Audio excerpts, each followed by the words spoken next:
자, 오늘은 요한복음의 맨 마지막 장에 기록된 말씀으로 예수님은 누구신가 한 번 더 나누도록 하겠습니다. 결론부터 말씀드리자면요, 예수님은 우리에게 사명을 주시는 분이시다, 이렇게 말씀드릴 수 있을 것 같아요. 자, 먼저 본문 말씀의 내용을 살펴보면 부활하신 예수님께서 베드로를 찾아오시는 장면이 기록되어 있습니다. 자, 왜 예수님께서는 새벽 아침 일찍부터 베드로를 찾아오셨을까? 자, 요한복음 21장 초반부에 보면요, 베드로와 몇몇 제자들이 갈릴리 호수에서 밤새도록 그물질을 하게 됩니다. 자, 그런데 이 베테랑 어부들이 그 그물질을 했음에도 불구하고 물고기를 한 마리도 잡지 못한 그런 일이 발생하게 되죠. 자, 그런데 밤을 새우고 이른 아침에 예수님이 찾아오셔서 그물을 배 오른편에 던져봐라 라고 이야기를 합니다. 자, 그들은 그 말씀에 순종해서 그물을 던지게 되자 엄청난 양의 물고기를 잡게 되는 일이 발생하게 되죠. 자, 그때 제자들은 그분이 부활하신 예수님인 것을 알 수 있게 됩니다. 자, 예수님께서는 이미 따뜻한 숯불을 펴놓고 아침 식사 준비를 다 해놓으셨습니다. 배에서 내린 제자들은 숯불 앞에 모여 앉아 조반을 먹게 되죠. 자, 무슨 말을 하면서 식사를 했을까요? 제가 생각할 때는 아무도 아무 말도 하지 못했을 것이 아닌가 생각이 되어져요. 자, 부활하신 주님을 만났음에도 불구하고 제자들은 예수님 앞에 얼굴을 들 수가 없었을 것입니다. 예수님이 십자가에 달려 고난을 받으실 때에 제자들은 모두 다 뿔뿔이 흩어졌었거든요. 미안한 마음, 죄송한 마음, 부끄러운 마음, 또 감사한 마음까지 만감이 교차했을 것입니다. 자, 그런데 제자들 중에는요, 가장 많이 예수님 앞에 얼굴을 들 수 없었던 제자가 있었습니다. 누구일까요? 바로 베드로입니다.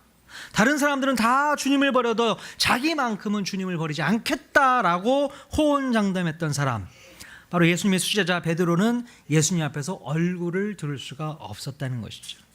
자, 그런데 그 베드로에게 예수님께서 먼저 말씀을 꺼내십니다.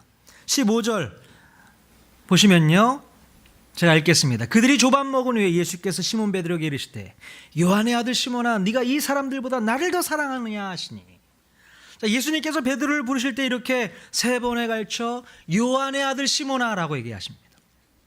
자, 예수님께서는 왜 베드로야 라고 부르지 않으시고 요한의 아들 시몬아 라고 불렀을까?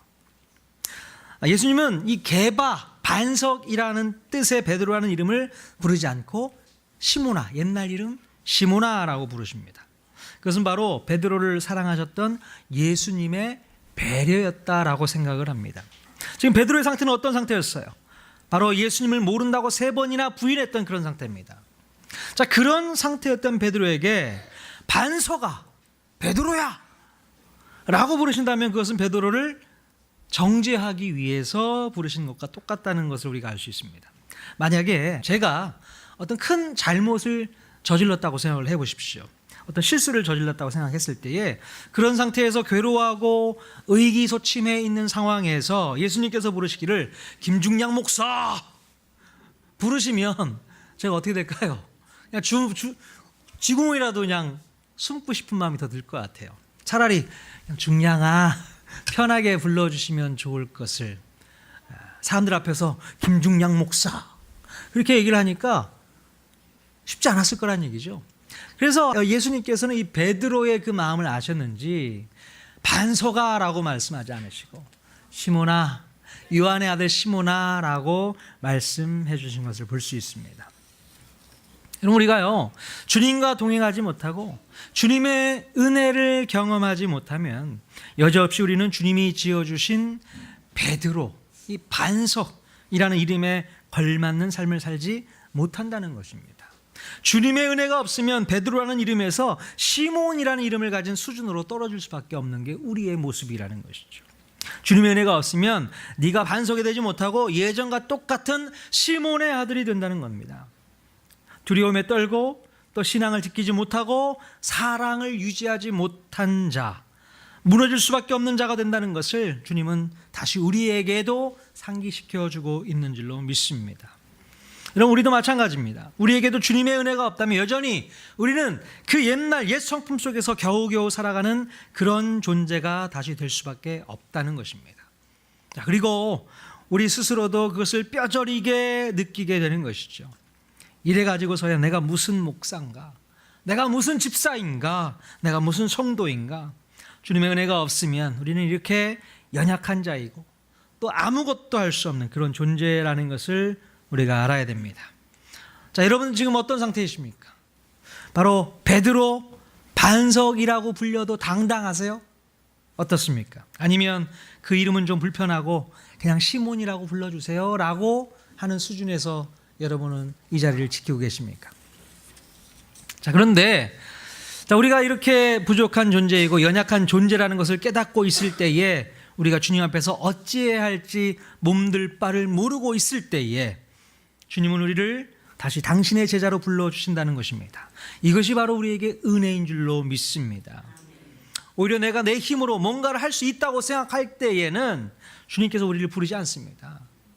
주님을 위해서 내가 목숨까지 바칠 수 있을 것 같다라고 말할 때에는 우리 주님이 우리를 부르지 않아요. 베드로는 주님이 잡히시기 전날 밤에 어떤 고백을 했어요? 다른 사람이 다 주를 부인할지라도 나는 주님을 죽기까지 따르겠습니다라고 말하죠. 근데 오히려 그때에 주님은 그를 부르지 않습니다. 주여 어디로 가십니까? 제가 따라가겠습니다라고 말했더니 우리 예수님이 뭐라고 말씀하셨어요? 네가 지금은 나를 따라올 수 없다라고 말씀하시죠. 오히려 네가 나를 3번 부인하게 될 것이다 라고 섭섭한 말씀을 하시는 것을 볼 수 있습니다.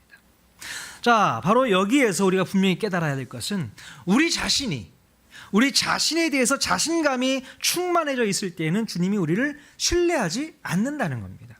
즉 내가 내 자신의 한계를 모르고 뭐든지 할 수 있다고 덤벼들 때에는 오히려 우리를 부르지 않는다는 겁니다. 그러나 여러분, 우리가 요한의 아들 시몬에 불과하다는 것을 비로소 절감할 때에, 자기 한계를 철저히 깨닫게 되고 자기 한계 앞에서 자기 자신이 무너져 있다고 생각할 그때에 오히려 주님은 우리를 부르신다는 것입니다. 내 자신이 연약하다는 것을 알고 있고 내가 죄악 가운데 있고 진흙 속에 나뒹구는 연약한 존재라는 것을 절감하고 있을 때에 오히려 그때에 주님이 우리를 부르시고 은혜를 베푸시고 우리를 새롭게 빚어 주시는 줄로 믿으실 수 있길 바랍니다. 이것이 바로 우리에게 큰 은혜가 되는 줄로 믿습니다. 우리가 주님이 처음 부르신 그 사명대로 살지 못할 때가 얼마나 많이 있습니까? 우리는 어쩌면 올 한 해도 주님을 늘 실망시켜드리고 정말 주님이 기뻐하시지 못하는 모습 속에 살아가고 있었는지 모르겠습니다. 늘 주님 앞에 넘어지고 쓰러지고 아파하고 괴로워하고 믿음 없이 무너지는 그런 존재였다는 것입니다. 자, 그러나 오늘 이 시간에 그런 연약한 존재인 우리들을 다시 부르시고 있습니다. 그러면 우리는 우리의 연약함을 인정하고 바로 주님께 그 모든 것들을 맡길 때에 우리의 연약함을 통해서 오히려 하나님의 강함을 드러내시고 은혜를 부어주시게 된다는 것을 깨달아야 할 줄로 믿습니다. 자, 그러므로 우리 연약함은 어쩌면 우리에게 축복이 되는 줄도 모르겠습니다. 오늘 이 시간 깨지고 또 찢기고 상해 있는 모습으로 앉아있는 저와 여러분들에게 우리 주님이 부르시는 음성을 들어보실 수 있기를 바랍니다. 사랑하는 베드로야, 사랑하는 중량아, 사랑하는 은정아, 사랑하는 지영아, 우리 주님의 사랑하는 시원아, 손을 들고 막 자기 해달라고. 사랑하는 시원아, 지용아, 예. 자, 오늘 우리 주님께서는 우리에게 이렇게 말씀하고 있습니다. 자, 그런데 오늘 베드로를 부르실 때에 3번 질문했던 이 핵심이 있어요. 뭐라고 물으십니까? 네가 날 진심으로 사랑하느냐라고 물어보시잖아요, 우리 주님이. 자, 그런데 요한복음 21장 1절에 보면요, 그 후에 예수께서 디베랴 호수에서 또 제자들에게 자기를 나타내셨다라는 말이 있습니다. 자, 예수님께서 갈릴리 호수에서 베드로에게 이런 질문을 던진 의도가 있었다는 걸 알아야 됩니다. 네가 날 사랑하느냐? 어디서 지금 이런 질문을 하셨다고요? 갈릴리 호수. 자, 디베랴 호수라고 되어 있는데 갈릴리 호수의 또 다른 말입니다. 디베랴라는 것은 로마 황제 2대 황제의 이름이 티베리우스거든요. 티베리우스의 이름을 따서 지은 호수가 디베랴 호수였습니다. 바로 그 디베랴 호수에서 네가 날 사랑하느냐고 주님이 묻고 있다는 것입니다. 바로 황제의 논리, 세상의 논리가 판치고 있는 이 땅에서 너는 정말 나를 사랑할 수 있겠느냐? 그 질문을 하고 있는 것이죠. 우리는 세상을 너무나도 사랑합니다. 세상의 논리와 세상의 가치관과 세상이 기뻐하는 것들을 위해서 살아가는 것이 우리의 모습일 때가 참 많이 있었어요. 근데 그런 환경 속에서 너는 정말 나를 사랑할 수 있겠느냐라고 물어보신 게 우리 주님의 의도였다는 것입니다. 우리는 그 질문에 대답해야 됩니다. 주님, 제가 주님을 진심으로 사랑합니다. 여러분, 그런 고백하실 수 있겠습니까?